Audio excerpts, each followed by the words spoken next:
Hello students, welcome back to my class. Students, इसके पहले हम लोगों ने प्रोनाउन के बारे में काफ़ी कुछ पढ़ा and I think you have understood the lesson properly and this time I am going to continue the rest kinds of pronounce.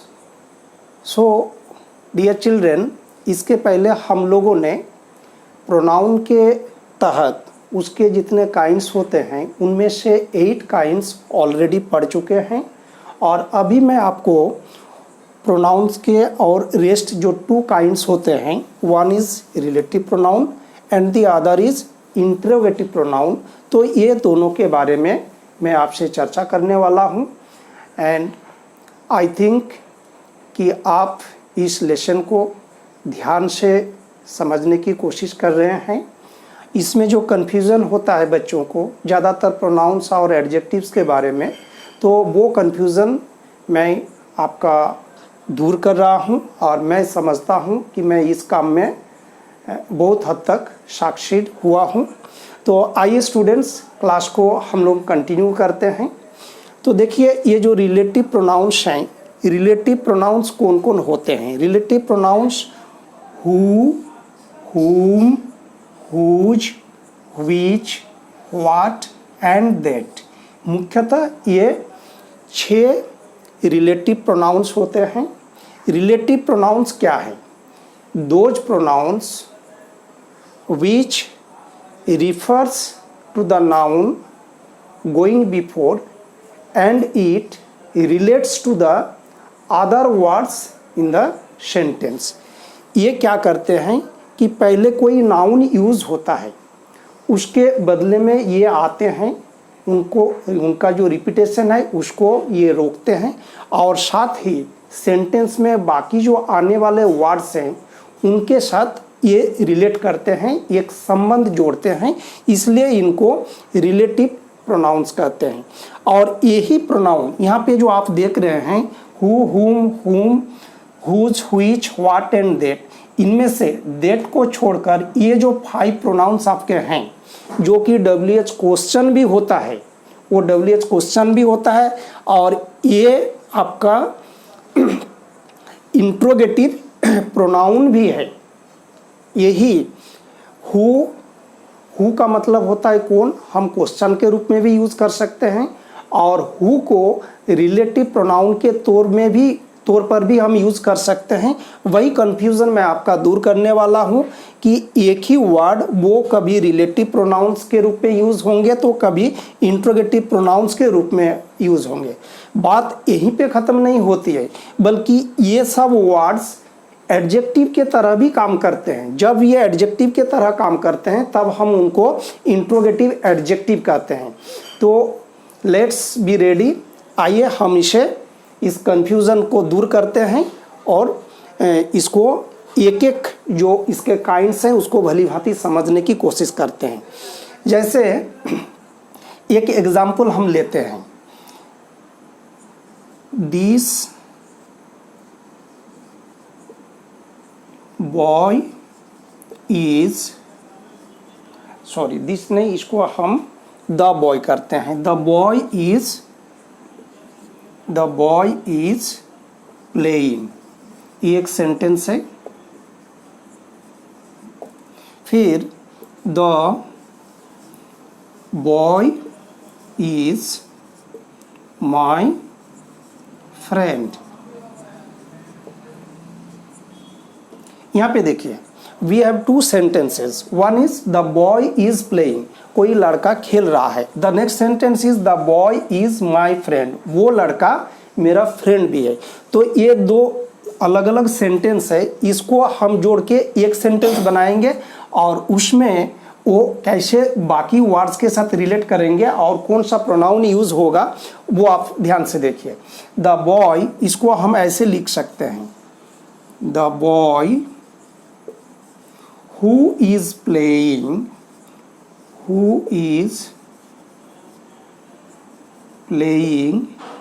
is my friend, is my friend। हाँ, यहाँ पे ध्यान दीजिए, the boy who is playing, लड़का जो खेल रहा है, इज माई फ्रेंड, वो मेरा फ्रेंड है। तो ये जो टू सेंटेंसेस का मीनिंग निकलता है, ये एक सेंटेंस में हमने उसको कन्वर्ट किया और बीच में हमने क्या किया, हु वर्ड को लाया। हु मतलब यहाँ कौन नहीं, बल्कि हु मतलब जो। The boy who is playing, वो लड़का जो खेल रहा है, इज माई फ्रेंड, वो मेरा फ्रेंड है। तो इस तरह से हु यहाँ पे क्या किया कि द बॉय उसके बदले आया, तो कोई नाउन के बदले ये आया, इसलिए ये प्रोनाउन है। और जो नाउन के बदले आता है उस नाउन को बोला जाता है एंटीसीडेंट। क्या बोला जाता है? एंटीसीडेंट। इसको आप नोट करेंगे कि कोई रिलेटिव प्रोनाउन उसके पहले आने वाले नाउन के बदले यूज होता है तो उस नाउन को हम एंटीसीडेंट बोलते हैं। और ये प्रोनाउन क्या करता है, इसके बाद में आने वाले जो ग्रुप ऑफ वर्ड्स हैं इनके साथ इसको रिलेट करते हैं, इसके साथ उनको वो संबंध जोड़ते हैं, इसलिए ये क्या हुआ, रिलेटिव प्रोनाउन हुआ। तो इस तरह से हमने देखा कि हु जो कि क्वेश्चन वर्ड भी है, जो एक इंट्रोगेटिव प्रोनाउन भी है, वो एक रिलेटिव प्रोनाउन भी है। साथ में ये हमारे लिए ये समझने की बात है कि एक ही वर्ड वो रिलेटिव प्रोनाउन भी है और इंट्रोगेटिव प्रोनाउन भी है। अब इसी को देखिए, जब हम क्वेश्चन के रूप में यूज करेंगे, हु और यू, हु आर यू, आप कौन है। तो यहाँ पे आप कोई भी आदमी हैं, आप स्टूडेंट हैं, आप फार्मर हैं, आप प्लेयर हैं, सिंगर हैं, कुछ भी है, तो उसके बदले हमने हु का यूज़ किया है और हु ये क्वेश्चन के रूप में यूज हुआ है। तो यहाँ पे हु क्या हुआ, ये हो गया आपका इंट्रोगेटिव प्रोनाउन, इंटेरोगेटिव प्रोनाउन। ठीक है, ये समझने की बात है। यहाँ पे हु क्या हुआ, ये आपका हो गया रिलेटिव प्रोनाउन। तो एक ही वर्ड देखिए वो कैसे यूज होता है और किस पोजीशन में यूज होता है, उसके हिसाब से हम उसे रिलेटिव भी कह सकते हैं और इंट्रोगेटिव भी क्या कह सकते हैं। आपको कहाँ ध्यान देना है कि किस स्थिति में वो यूज हुआ है। तो इस तरह से एक ही वर्ड रिलेटिव प्रोनाउन भी हुआ, वही इंट्रोगेटिव प्रोनाउन भी हुआ। और साथ में कुछ वर्ड्स जैसे हुम हुआ, हुज हुआ, विच हुआ, ये सब इंट्रोगेटिव एडजेक्टिव भी होते हैं, उसके भी हम एग्जाम्पल पढ़ेंगे। आई think you have already noted this one. चलिए हम आगे बढ़ते हैं। अब दूसरा वर्ड जैसे हुम है, हुम मतलब किसे। तो ये रिलेटिव प्रोनाउन भी होगा, साथ में इंट्रोगेटिव प्रोनाउन भी होगा। ये दोनों हम एक ही साथ इसलिए पढ़ रहे हैं क्योंकि यही वर्ड्स वो रिलेटिव प्रोनाउंस भी है और इंट्रोगेटिव प्रोनाउंस भी है। इसमें केवल एक हमारा दैट है, दैट ये केवल रिलेटिव प्रोनाउंस है, वो इंट्रोगेटिव प्रोनाउंस नहीं है। जबकि हु, हुम, हुज, व्हिच और व्हाट, ये जो 5 वर्ड्स है ये आपका रिलेटिव प्रोनाउंस में भी आते हैं और इंट्रोगेटिव प्रोनाउंस में भी आते हैं। केवल उसके जो यूजेज हैं, यूजेज में डिफरेंस होगा और वो चीज़ आपको नोटिस करने की बात है। अब जैसे हुम को लेते हैं, सॉरी यहाँ WHOM ये नहीं होता है। हुम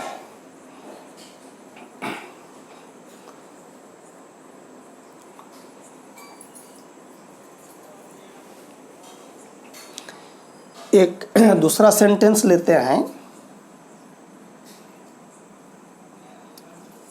he is the boy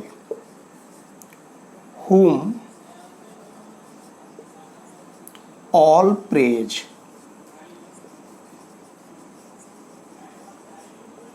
He is the boy whom all praise. यहाँ पे whom को नोटिस कीजिए। He is the boy, वह वही लड़का है जिसे सब कोई तारीफ करते हैं। तो ही इज़ द बॉय, ये जो बॉय हुआ, जो रिलेटिव प्रोनाउन है उसके पहले जो नाउन आया है जिसके बदले वो आता है तो इसको हम एंटीसीडेंट बोलेंगे। और हुम क्या किया, बाकी जो रेस्ट वर्ड्स है उसको जोड़ने का काम किया है, रिलेट करने का काम किया है। तो यहाँ पे हुम हो गया आपका ये रिलेटिव प्रोनाउन, ठीक है। अब इसी को देखिए इंट्रोगेटिव प्रोनाउन के तौर पे हम यूज करते हैं, तो कैसे होगा, whom do you want to meet? whom do you want to meet? आप किससे मिलना चाहते हैं? whom do you want to meet? Suppose you want to meet your principal, सो उनके बदले whom आया है, तो यहाँ पे whom से हमने क्या किया, क्वेश्चन किया है, और इसके आंसर में कोई नाउन या कोई प्रोनाउन ही आएगा। तो ये whom जो है ये मेरा क्या हो गया, ये इंट्रोगेटिव प्रोनाउन हो गया, ठीक है। यहाँ पे जबकि whom इसका मतलब किसे नहीं हुआ, he is the boy whom all praise, ये वही लड़का है जिसकी सब कोई तारीफ करता है, जिसे सब कोई प्रेज करता है। And whom do you want to meet, आप किससे मिलना चाहते हैं, तो यहाँ पे whom इंट्रोगेटिव प्रोनाउन हो गया, इससे हम क्या करते हैं ना, क्वेश्चन करते हैं। अब उसी तरह अब आगे देखें whose,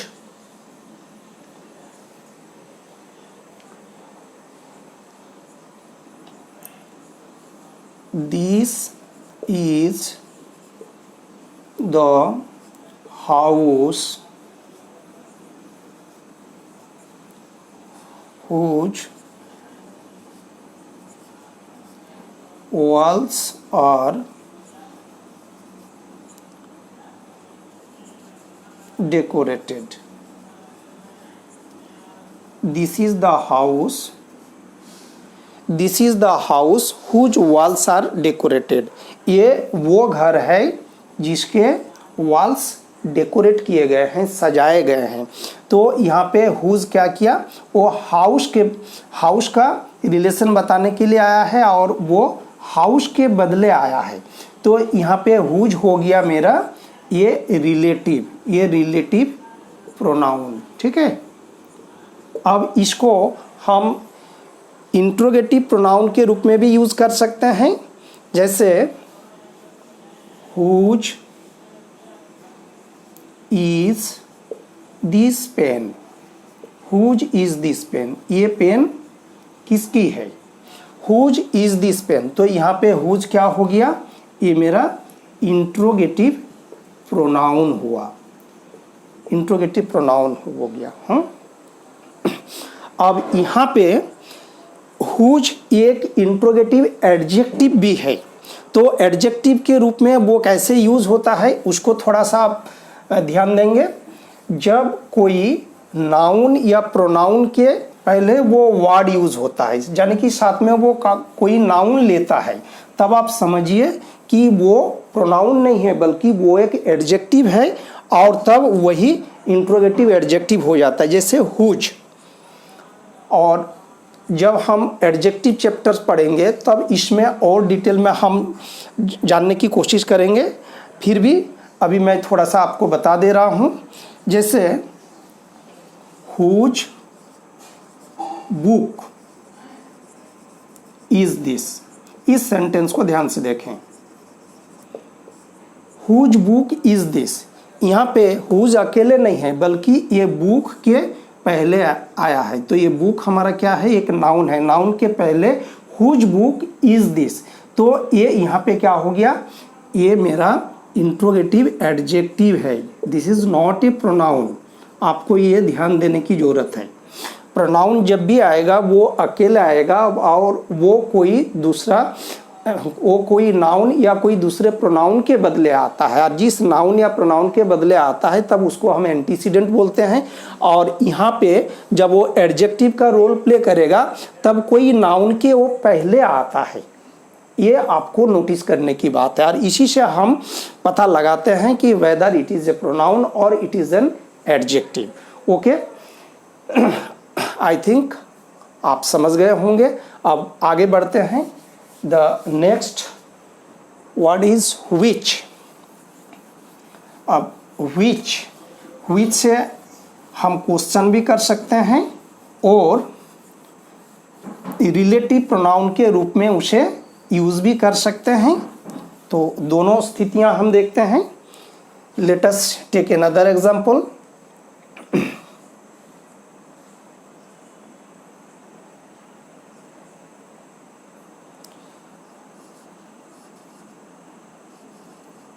These are the chairs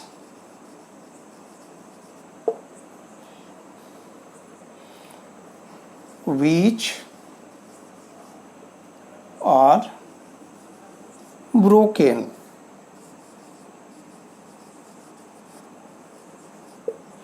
These are the chairs which are broken. These are the chairs, ये वही चेयर्स हैं which are broken, जो टूटी हुई हैं। तो यहाँ पर which ये क्वेश्चन नहीं है बल्कि ये क्या है, रिलेटिव प्रोनाउन है। और किसके बदले आया है, द चेयर्स के बदले आया है। तो चेयर्स क्या हुआ, चेयर्स उसका एंटीसीडेंट हो गया और which हो गया रिलेटिव प्रोनाउन। ठीक है, ये रिलेटिव प्रोनाउन हो गया। और इसी को हम इंट्रोगेटिव के रूप में भी पढ़ सकते हैं, जैसे which is yours. Which is yours, कौन सा आपका है, विच इज योर्स। यहाँ विच अकेले आया है, वो यहाँ पे सब्जेक्ट के रूप में काम किया है, उसके बाद वर्ब है और फिर उसका कंप्लीमेंट है यहाँ पे। तो ये हो गया आपका इंट्रोगेटिव प्रोनाउन। ठीक है, एक ही वर्ड को आपने क्या देखा, इसमें इस सेंटेंस में वो रिलेटिव प्रोनाउन के रूप में यूज हुआ and in this sentence it is used as an interrogative pronoun. अब आप देखिए कि यही word, the same word is also used as an adjective and how it is used. Please notice this thing.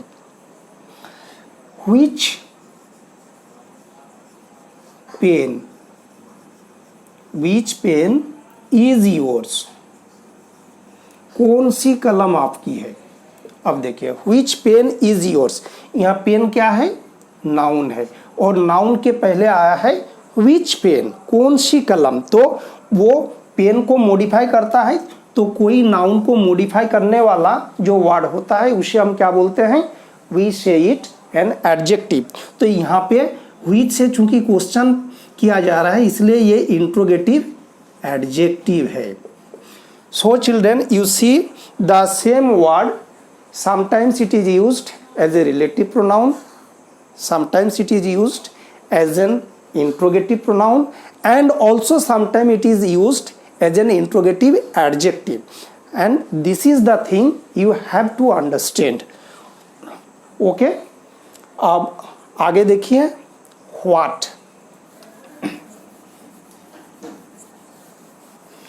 What is your name. तो ये sentence जब हम बोलते हैं what is your name, what is your name, या what is your father, what is your father. इस sentence में देखिए दोनों एक ही तरह के सेंटेंस हैं। यहाँ जो व्हाट यूज़ किया गया है, व्हाट इज योर फादर, आपके फादर क्या है। Your father is a doctor, your father is an engineer, your father is an officer, your father is a farmer, इस तरह इसका आंसर होगा। तो व्हाट, ये इससे हमने क्वेश्चन किया है और ये वर्ड अकेले यूज हुआ है, तो इसको हम क्या बोलेंगे, इंट्रोगेटिव ये प्रोनाउन है। ठीक है, इंट्रोगेटिव प्रोनाउन के रूप में। ये in both the conditions what are used as an interrogative pronoun. ठीक है, अब इसी को देखिए हम रिलेटिव प्रोनाउन के रूप में भी यूज करेंगे।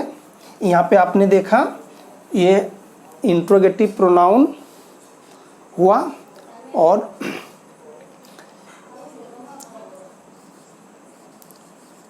this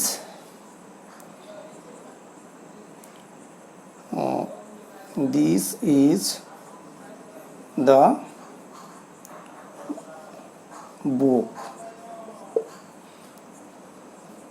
This is the book. The book is given to me। इस सेंटेंस को देखिए, this is the book is given to me. ये दोनों सेंटेंस को हम एक सेंटेंस में कन्वर्ट करते हैं और तब हमारा क्या होगा, रिलेटिव प्रोनाउंस यूज होगा। This is the book, this is the book, that is या व्हाट इज, ये दोनों यूज हो सकता है। दैट या what is given to me, given to me. This is the book that is given to me, ये वही बुक है जो मुझे दिया गया है। This is the book what is given to me, जो मुझे दिया गया है। यहाँ दैट या व्हाट हम दोनों वर्ड यूज कर सकते हैं और ये यहाँ पे क्या है, ये हमारा है रिलेटिव प्रोनाउन। ठीक है, इज इट क्लियर? आप इसको नोट डाउन कीजिए ताकि कभी भी रिवीजन के समय आप अपनी कॉपी देख सकते हैं और इन चीज़ों को भली भांति लर्न कर सकते हैं। ओके गाइस, तो इस तरह से हमने देखा कि एक ही वर्ड वो रिलेटिव प्रोनाउन होता है, इंट्रोगेटिव प्रोनाउन होता है और साथ में इंट्रोगेटिव एडजेक्टिव भी होता है। अब देखिए इसमें व्हाट को हम इंट्रोगेटिव एडजेक्टिव के रूप में कैसे ये करते हैं। यहाँ what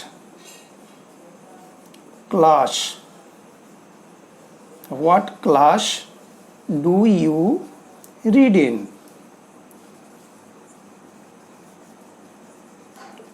what class do you read in? Just look at this sentence, what class do you read in? इसका मीनिंग आप बखूबी समझ रहे हैं। तो यहाँ पे देखिए क्लास क्या है, it is a noun and noun के पहले यूज हुआ है व्हाट, जिससे कि हम क्वेश्चन कर रहे हैं और इंट्रोगेटिव मतलब क्या, क्वेश्चन को ही इंट्रोगेटिव बोलते हैं। तो यहाँ पे जो व्हाट यूज हुआ है ये क्या है, इंट्रोगेटिव एडजेक्टिव है। ठीक है, यहाँ पे ये प्रोनाउन नहीं है क्योंकि नाउन के जस्ट पहले यूज हुआ है और वो नाउन को ही मॉडिफाई कर रहा है। And we know it very clear that a word which modifies और क्वालिफाइज ए नाउन और a pronoun that is called adjective. तो हमने देखा कि कुछ वर्ड्स ऐसे हैं हु, हुम, हुज, व्हिच और व्हाट, ये जो I am sorry please excuse me, who, whom, whose, which and what, ये जो 5 वर्ड्स हैं, ये 5 वर्ड्स रिलेटिव प्रोनाउंस भी है, इंट्रोगेटिव प्रोनाउंस भी है, साथ में इंट्रोगेटिव एडजेक्टिव्स भी है। तब हमें कहाँ ध्यान देने की ज़रूरत है, हमें ध्यान देने की ज़रूरत है उनके यूजेस में, वो कैसे यूज होते हैं। और ये दैट, ये केवल ये रिलेटिव प्रोनाउन है, ये आपका इंट्रोगेटिव नहीं है। हाँ, दैट, दिस और दैट हमने देखा कि डेमोन्स्ट्रेटिव जो प्रोनाउन होता है उसमें दिस एंड और दैट यूज हुआ था और साथ में वो एडजेक्टिव भी होते हैं। दिस और दैट डेमोन्स्ट्रेटिव प्रोनाउन भी है, साथ में वो डेमोन्स्ट्रेटिव एडजेक्टिव भी कहलाते हैं। तो इस तरह से हम लोगों ने देखा कि प्रोनाउंस में जो कन्फ्यूज़न की बात होती है, खासकर बच्चे प्रोनाउंस और एडजेक्टिव दोनों को सही ढंग से डिफरेंशिएट नहीं कर पाते हैं, जिसके चलते उनको कन्फ्यूज़न होता है। तो आई थिंक कि आपको ये बहुत बढ़िया से समझ में आ गया होगा। इन केस आप नहीं समझ पाते हैं तो क्लास को दोबारा या तो 3 टाइम्स 4 टाइम्स देख लीजिए। एंड आई थिंक अगर आप 2 या 3 टाइम्स देख लेते हैं तो you can understand the lesson very well. तो माय डियर चिल्ड्रन, आप इस तरह मेरे साथ बने रहिए और पहचान क्लासेस के जो बेनिफिट है वो आप ज़्यादा से ज़्यादा बेनिफिट उठाने की कोशिश करें। साथ में आप अगर आपको लगता है कि you are learning something from my class तो please like my video and I would also request to you to share it with your friends so that they can also get benefit from this class. Okay, thank you guys for watching the video. Thank you so much.